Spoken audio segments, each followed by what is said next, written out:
बरेली के एक अस्पताल में डॉक्टर ने बच्चे का जीभ के टूटने का ऑपरेशन की जगह प्राइवेट पार्ट का खतना कर दिया। जब परिवार के लोगों को इसका पता चला तो हंगामा मच गया, लेकिन स्वास्थ्य विभाग की कमेटी को जांच में 2.5 साल के बच्चे का खतना करने की पुष्टि नहीं हुई।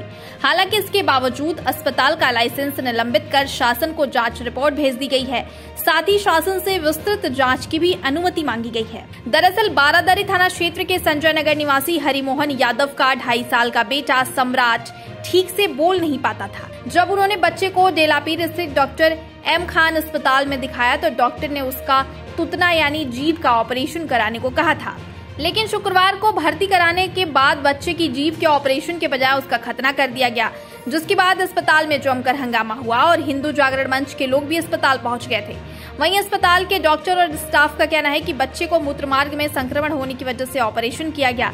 जीभ के ऑपरेशन की कोई बात ही नहीं हुई थी। मामला सुर्खियों में आने के बाद डिप्टी सीएम व स्वास्थ्य मंत्री ब्रजेश पाठक ने जांच का आदेश दिया था।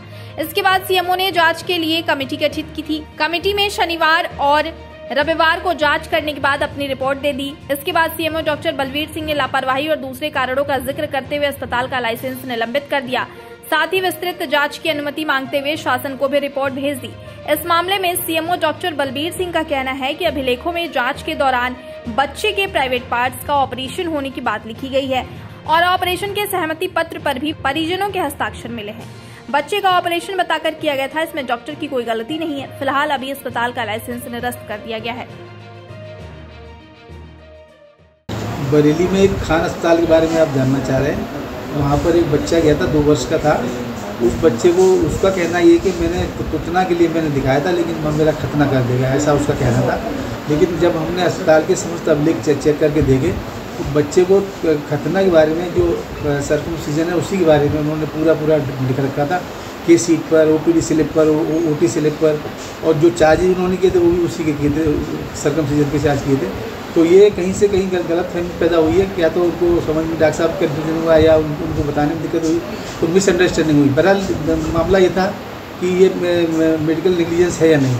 तो जो अभिलेख हमने चेक किया उसमें कहीं मेडिकल नेग्लिजेंस कोई एविडेंस नहीं है। सर मिसअंडरस्टैंडिंग कैसे हो गई? पीड़ित पक्ष ये कह रहा है, मैंने साफ तौर से कहा था कि उतना गड़वाना है। नहीं, कहने की बात अलग होती है, कहने की बात कहता है, लेकिन लिखा पढ़ी में जो हस्ताक्षर होता है, जो एविडेंस होता है ना, उसको इंग्लिश में एविडेंस अपनी जगह हमेशा मान्य होता है, चाहे कोर्ट में हो कहीं हो, लिखा पढ़ी। डॉक्टर ने इंग्लिश में लिख कर दिया, उसी दस्तखत भी इंग्लिश में की है यार, ये बात नहीं। सर आपकी तरफ से क्या कार्रवाई? दस्तखत भी इंग्लिश में की है, ठीक है। आपकी तरफ क्या कार्रवाई?